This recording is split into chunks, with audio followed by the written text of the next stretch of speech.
नमस्कार। जोश NEET JRF पर आप सभी का मैं श्रवणराज स्वागत करता हूं। मैं उम्मीद करता हूं कि आप लोग की स्टडी अपने एग्ज़ाम के लिए बहुत ही डेडिकेटेड ढंग से चल रही होगी, क्योंकि एग्ज़ाम का ऑलमोस्ट डेट भी क्लियर कर दिया गया है।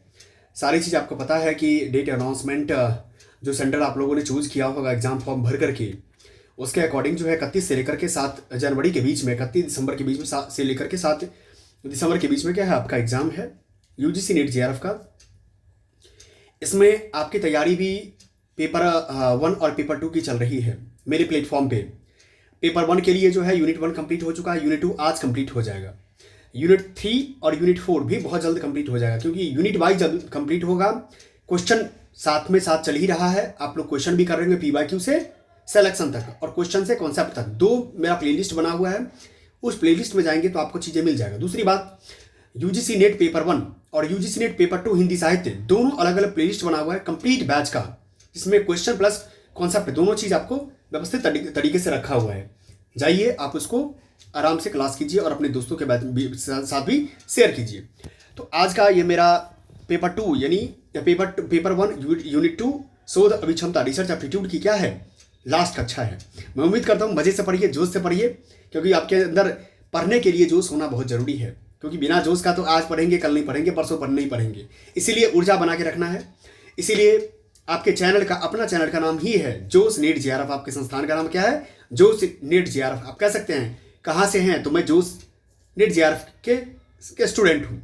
ठीक है, चलते हैं आगे। आपको पता है कि इससे पहले आपको बेहतर तरीके से बता ही दिया गया था पूरा। आज के दौर में मैं आपको बता दूं कि क्या होने वाला है आपका पेपर प्रस्तुति क्या होता है, आलेख क्या होता है, कार्यशाला क्या होता है, सेमिनार क्या है, सम्मेलन क्या है, संगोष्ठी क्या है। इन चीज़ों को लेकर के क्या करेंगे हम लोग, डिटेल एनालिसिस करेंगे कि क्या क्या चीज़ें इसमें किया जाता है। क्योंकि आपसे यदा कदा क्वेश्चन में बनते रहता है, तो क्वेश्चन बनते रहता है तो आपका जिम्मेदारी भी बनता है कि आप क्या करें, अपने क्वेश्चन को तैयार करके जाएं कि आप इसका एग्ज़ाम किसी भी प्रकार से गलत ना हो।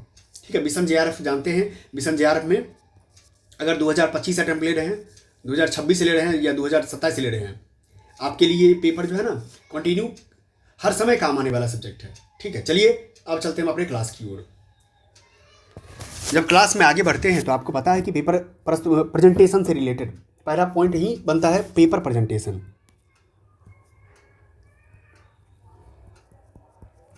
पेपर प्रेजेंटेशन को लेकर के पेपर प्रस्तुति कहिए या पेपर प्रेजेंटेशन,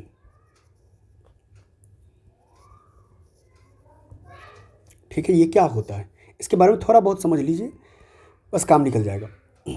एक पत्र को एक निबंध या सेमिनार में जब शोध निबंध या पत्रिका में प्रकाशित निबंध के रूप में परिभाषित किया जाता है, ठीक है, तो खासतौर पे शोध प्रयास या बौद्धिक अभ्यास का एक परिणाम है, आपको पता ही है। इसीलिए जब पेपर को प्रस्तुत किया जाता है तो खासतौर पे साहित्य सर्वेक्षण हो गया, डेटा संग्रह हो गया आदि आवश्यक के तौर पे आमतौर पे जानकारियाँ उसमें दी जानी होती है। यह क्या होती है, एक प्रकार विश्लेषणात्मक है, यह तार्किक हो सकता है। ये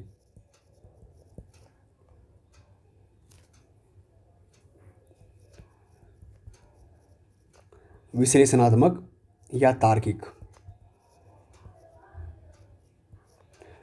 हो सकती है। ठीक है, दूसरी बात है इस प्रस्तुति के लिए जो शोध प्रयास है, बौद्धिक या बौद्धिक अभ्यास कहते हैं इसको,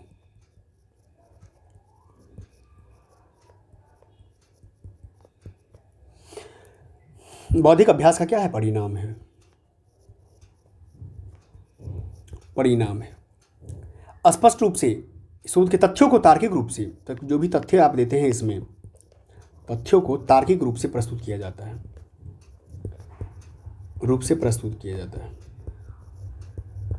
ये पेपर प्रस्तुति के लिए संदर्भ में कुछ बातें लिखी होती है।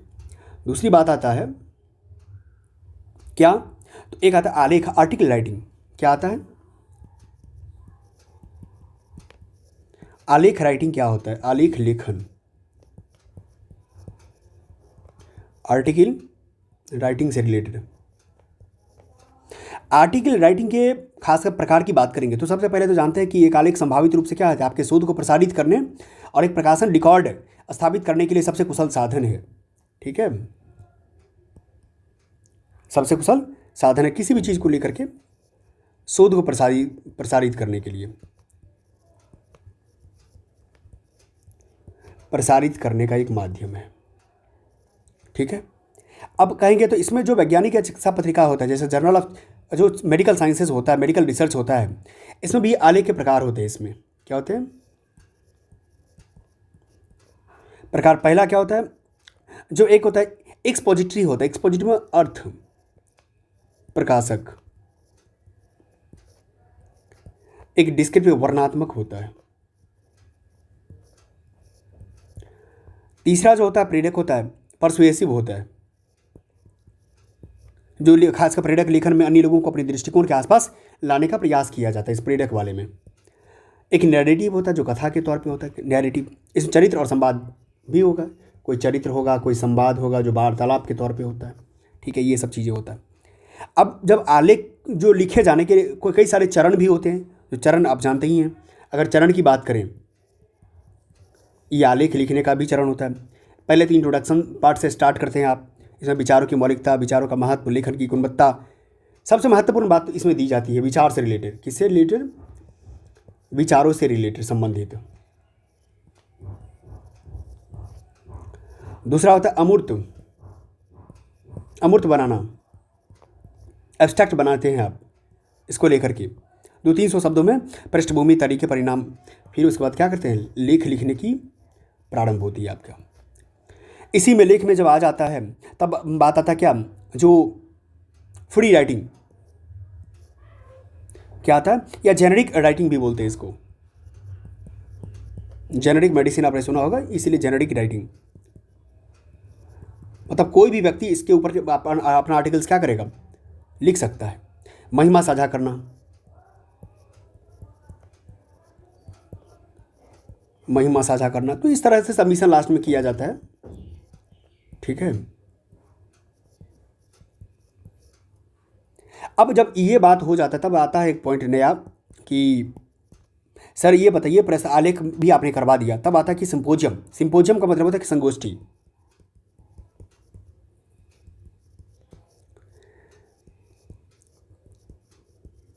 सिंपोजियम, संगोष्ठी। संगोष्ठी क्या होता है? तो सिंपोजियम ये सामान्य तौर पर एक औपचारिक क्या है, सभा है। क्या है? एक प्रकार का औपचारिक सभा है।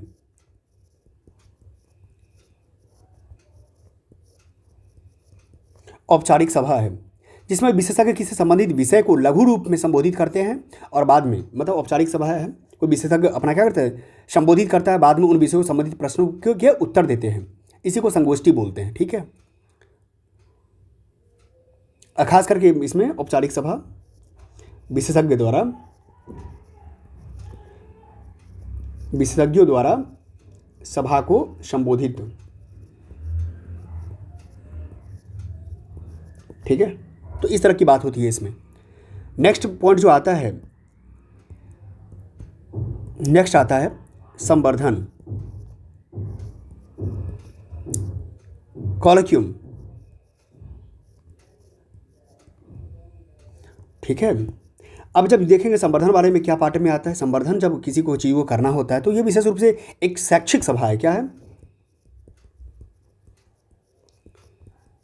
शैक्षिक सभा है जिसमें विशेषज्ञ संबंधित विषयों को संबोधित करते हैं और फिर उन विषयों से संबंधित प्रश्नों का उत्तर, मतलब संगोष्ठी भी कह सकते हैं, संगोष्ठी का प्रकार।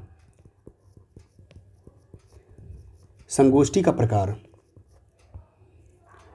ठीक है, इसमें खासतौर पे संवर्धन अच्छी तरह से शिक्षित लोगों के लिए लक्षित होता है और ना कि विशिष्ट दर्शकों के लिए होता है, शिक्षित लोगों के लिए लक्षित होता है। नेक्स्ट पॉइंट आता है सम्मेलन, कॉन्फ्रेंस। ठीक है, सम्मेलन। सम्मेलन कई लोगों की एक सभा होती है। आप जानते ही हैं सम्मेलन क्या होता है, कई लोगों की क्या होती है, सभा होती है। कई लोगों की सभा होती है जिसमें लोग अपनी किसी विषय के बारे में क्या है, विचार विमर्श करते हैं, विचार विमर्श करते हैं। विचार, इसमें सहभागी अपनी अपनी प्रस्तुतियां भी देते हैं। सहभागी व्यावसायिक प्रवृत्तियों और घटनाक्रम के बारे में जानकारी प्राप्त करने की अपेक्षा रखते हैं और ये शैक्षिक सम्मेलन एक प्रकार का है। शैक्षिक सम्मेलन या व्यावसायिक सम्मेलन भी कह सकते हैं इसको। शांति सम्मेलन एग्जाम्पल में उदाहरण में इसको आप लिख सकते हैं। अब आता सेमिनार से रिलेटेड।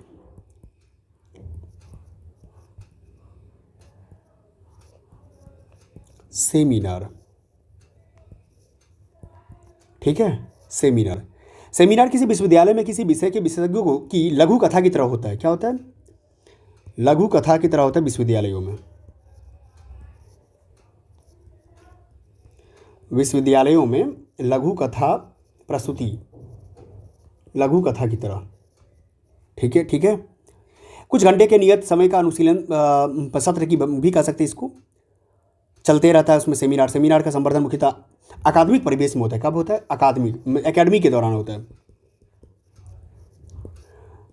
परिवेश में होता है, ठीक है। ये सब तो ये आपका चीज़ें आपने से क्या देख लिया, समझ लिया। अब एक आता है वर्कशॉप आता है। अपने इसका भी नाम सुना होगा ज़्यादा कहता है वर्कशॉप के बारे में, कि आज इसका वर्कशॉप है, कार्यशाला है,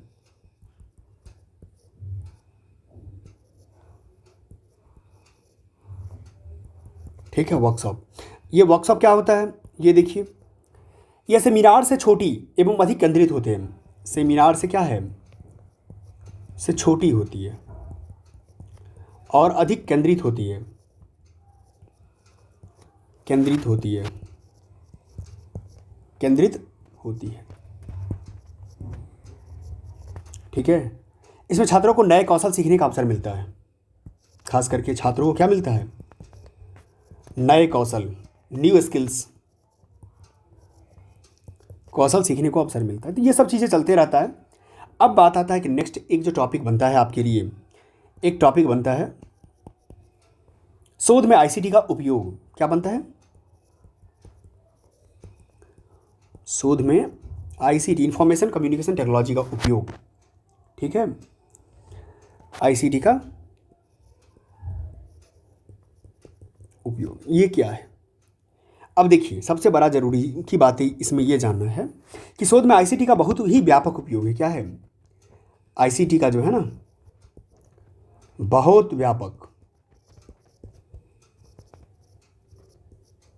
व्यापक उपयोग है। सबसे पहले जान लेना, इसके बिना आज एक वैज्ञानिक अनुसंधान परियोजना की कल्पना कर ही नहीं सकता या करना मुश्किल है, ठीक है। कई शोध अध्ययन कंप्यूटर और विशेष रूप से आईसीटी के उपयोग के बिना नहीं किए जा सकते हैं। आप इसे समझ सकते हैं, बहुत ही व्यापक उपयोग है। तो जैसे मान लिया जाए, अगर कुछ उदाहरण की बात करें, जटिल गणना की बात करते हैं,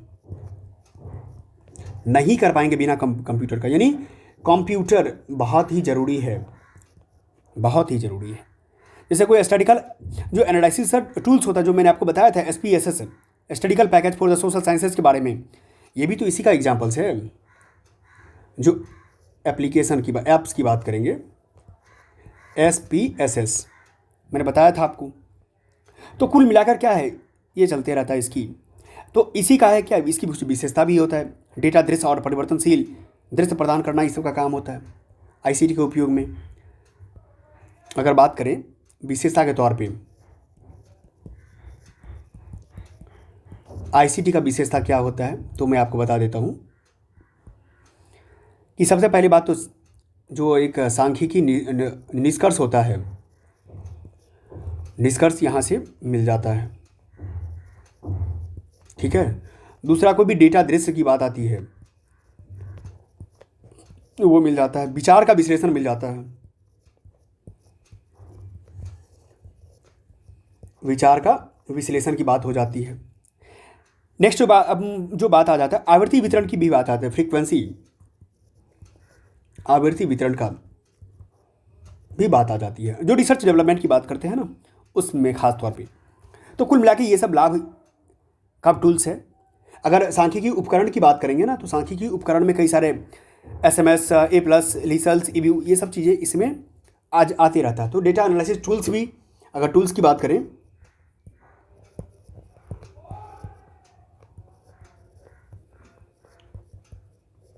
टूल्स की बात करेंगे तो इसमें डेटा एनालिसिस टूल्स में भी कई सारा चीज़ें आ जाता है, ठीक है। स्प्रेडशीट पैकेज के तौर पे माइक्रोसॉफ्ट एक्सेल की बात कर लेते हैं आप लोग। माइक्रोसॉफ्ट एक्सेल, ठीक है। आप जानते हैं कि सब चीज़ का तो आप ऑलरेडी यूज़ करते हैं। वर्ड प्रोसेस पैकेज की बात हो जाती है, जिसमें शब्द प्रोसेस के लिए करना आईसीटी का उपयोग करते हैं आप लोग। वर्ड प्रोसेस की बात करते हैं, किसका?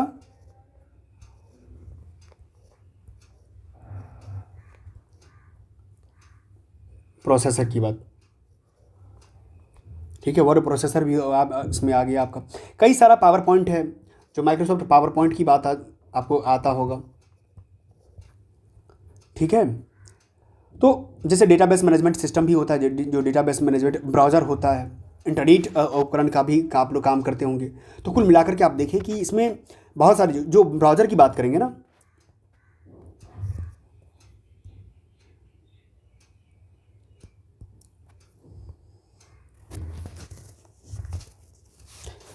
अब देखिए एक चीज़ जो आता है मेन, जो डेटाबेस मैनेजमेंट सिस्टम आता है, क्या आता है? डेटाबेस मैनेजमेंट सिस्टम, जिसको क्या बोलते हैं? डीबीएमएस बोलते हैं। ये डीबीएमएस क्या है? एक संगठित संग्रह है। क्या है? संगठित संग्रह है।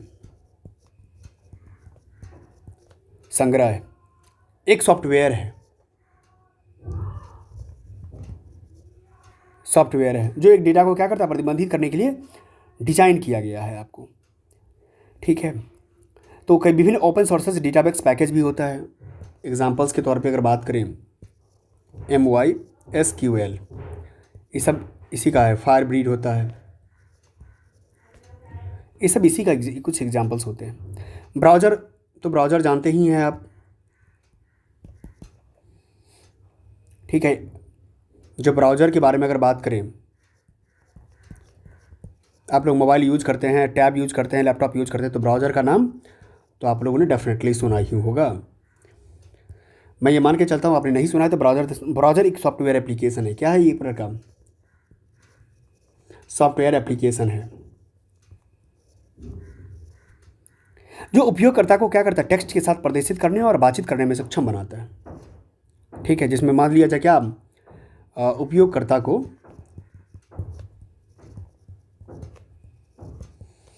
टेक्स्ट के साथ क्या करता है? प्रदर्शित करने में,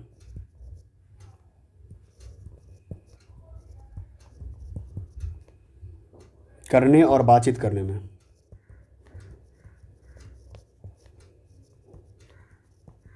सक्षम बनाता है। अब जब ये बात हो जाती है तो इसमें चित्र है, वीडियो है, संगीत है, खेल है, अन्य जानकारियाँ भी आप इस एक वेबसाइट पर, वेब पेज पर देख रहे थे। और कुछ उदाहरण की बात करें ब्राउज़र में, तो माइक्रोसॉफ्ट इंटरनेट एक्सप्लोरर हो गया,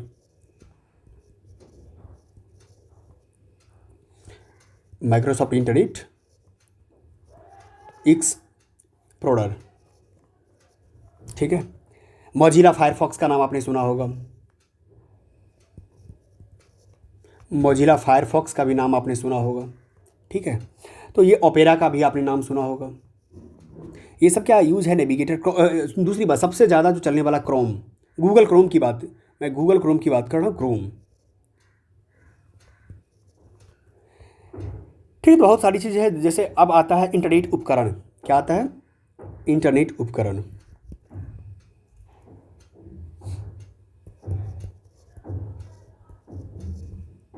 इंटरनेट टूल्स की बात आ रही है, ठीक है।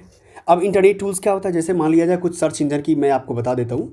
जैसे अगर सर्च इंजन की बात करेंगे, जो सर्च किया जाता है, सर्च इंजन में क्या क्या होता है आप जानते हैं? बहुत सारे सर्च इंजन होते हैं। जैसे मान लीजिए गूगल हो, सबसे ज़्यादा पॉपुलर गूगल, कुछ भी करो गूगल से पूछ लो, पॉपुलर सर्च इंजन में गूगल का नाम आता है। उसके बाद याहू होता है, ठीक है। दूसरा आप जानते हैं एक्साइट होता है। कई सारे इसमें भी है जो आप चेक करते रहते हैं, सर्च इंजन में हो गया। उसके बाद ऑनलाइन डेटा जो प्रबंधन होता है, जो लेख दस्तावेज प्रबंधित करने के लिए भी किया जाए, गूगल ड्राइव का यूज़ करते हैं। किस चीज़ का यूज करते हैं? जो ऑनलाइन अगर किसी डेटा को अगर मान लिया जाए स्टोर करना हो, कोई भी मान लिया जाए ऑनलाइन डेटा प्रबंधन मैनेजमेंट के लिए, जो सबसे ज़्यादा यूज इसमें किया जाता है गूगल ड्राइव का। क्या किया जाता है? गूगल ड्राइव का। कुछ भी हुआ गूगल ड्राइव पर रख देते हैं हम लोग, ठीक है। या एक नया में आता है जो पैड वर्जन में आता है माइक्रोसॉफ्ट 365। क्या आता है? माइक्रोसॉफ्ट 365 आता है। ये भी चीज़ें आप यूज करने में काम कर लेते हैं। मॉडर्न रिसर्च टूल्स की अगर बात करें कि मॉडर्न रिसर्च टूल्स में क्या आता है सर, तो एक मॉडर्न रिसर्च टूल्स में देखेंगे आप जो आधुनिक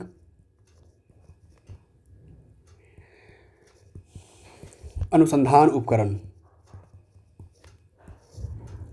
इसमें आधुनिक इलेक्ट्रॉनिक अनुसंधान उपकरण जैसे कि जेटोरो,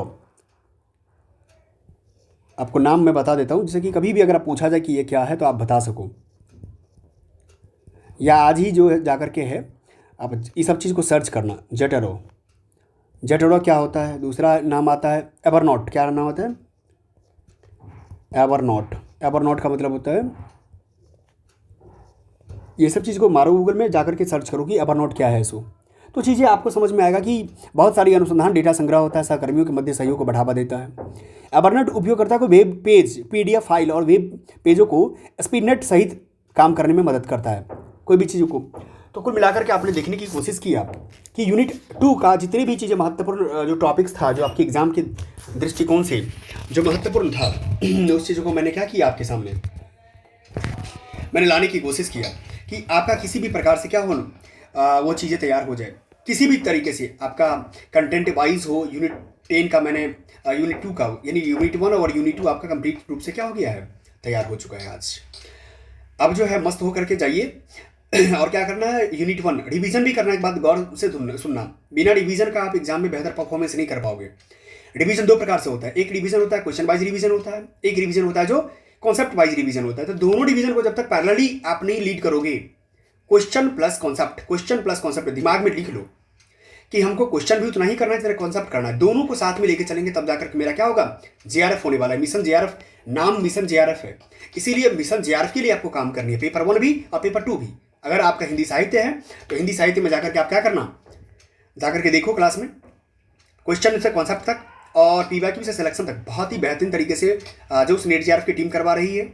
कॉन्सेप्ट भी paper unit 1, unit 2, unit 5, unit 7 almost complete हो चुका है। आप जाकर के एंजॉय कीजिए। पेपर 1 आपका चल ही रहा है, साथ में चलते रहेगा, इसीलिए बेहतर तरीके से काम कीजिए। काम करना है तो बेहतर करना है, ठीक है। महात्मा गांधी की एक उक्ति है कि व्यक्ति अपने विचारों का ही उत्पाद होता है। तो आपको सबसे पहले मन में बनाना पड़ेगा कि मैं जेआरएफ क्वालिफाई कर गया हूं और इस रिपुटेशन को बचाने के लिए समाज में मुझे नॉलेज होना जरूरी है। इसी नॉलेज के लिए मुझे पढ़ना पड़ेगा। कहाँ पढ़ना पड़ेगा? जो नेट जेआरएफ के चैनल पे पढ़ना पड़ेगा। क्यों? क्योंकि सर बहुत अच्छे तरीके से पेपर 1 की तैयारी करवा रहे हैं, कंप्लीट यूजीसी नेट पेपर 1 और यूनिट 2 की तैयारी कर, क्योंकि कल के दिन में आप क्या बनने वाले हैं, शिक्षक बनने वाले, प्रोफेसर बनने वाले। तो आपसे समक्ष आपके विद्यार्थी आपके समक्ष खड़ा रहेगा, आपको जवाब देना पड़ेगा, इसीलिए पढ़ना जरूरी है। आपको फ्री हैंड लेक्चर लेना पड़ेगा, क्योंकि अभी भी प्रोफेसर बनने के बाद जब क्लास में जाएंगे तो आपको फ्री हैंड लेक्चर लेने की अभ्यास करनी पड़ेगी, लिखने की अभ्यास करनी पड़ेगी, आपको कंटेंट देना पड़ेगा, तब जाके काम होता है, ठीक है। जाइए मन से पढ़िए। यूनिट 1, यूनिट 2 आज कंप्लीट हो गया। यूनिट 3 का भी लेक्चर आपको मिलना शुरू हो जाएगा, यूनिट 3 हो जाएगा, यूनिट 4, ये 10 तक लेक्चर मैं आपको करवा दूंगा। क्वेश्चन भी करवा दूंगा, क्वेश्चन भी चल रहा है, आप कीजिए, एंजॉय कीजिए। थैंक यू, धन्यवाद बने रहने के लिए। मन से पढ़िए, याद रखना आप अभी पढ़ रहे हो, आपका ही सिलेक्शन होगा। जो नहीं पढ़ रहा है उसका नहीं होने वाला है। आप नज़र दौड़ा के देख लेना, मैं लिख के देता हूँ, नज़र दौड़ा के देख लेना। सोसाइटी में या जहाँ रहते हो आप, कितने लोगों का जेआरएफ होता है, ठीक है, या कितने लोगों का नेट होता है। लोग एक अटेम्प्ट का 5-5 अटेम्प्ट ले लेता, नहीं होता उसका। इसीलिए आपको अपनी कंसिस्टेंसी बना के रखनी पड़ेगी। जोश के साथ पढ़िए, ऊर्जा आपके अपनी फैकल्टी में, अपने टीचर में कभी भी जोश की कमी नज़र नहीं आएगी। क्यों? क्योंकि जब अगर सामने वाला पढ़ाने वाला ही अगर मान लो बेजोश हो जाएगा तो फिर आपको क्या ही दे देगा, ठीक है। कभी भी याद रखना, जो भी एनर्जी का जो ट्रांसफॉर्मेशन होता है ना, अप टू लो होता है। इसीलिए आपके अपने अंदर जोश बना के रखना पड़ेगा, तब जाकर के आप जोश ले पाएंगे, ठीक है। चलिए, थैंक यू, मन से पढ़िए, ठीक है। Bye bye bye.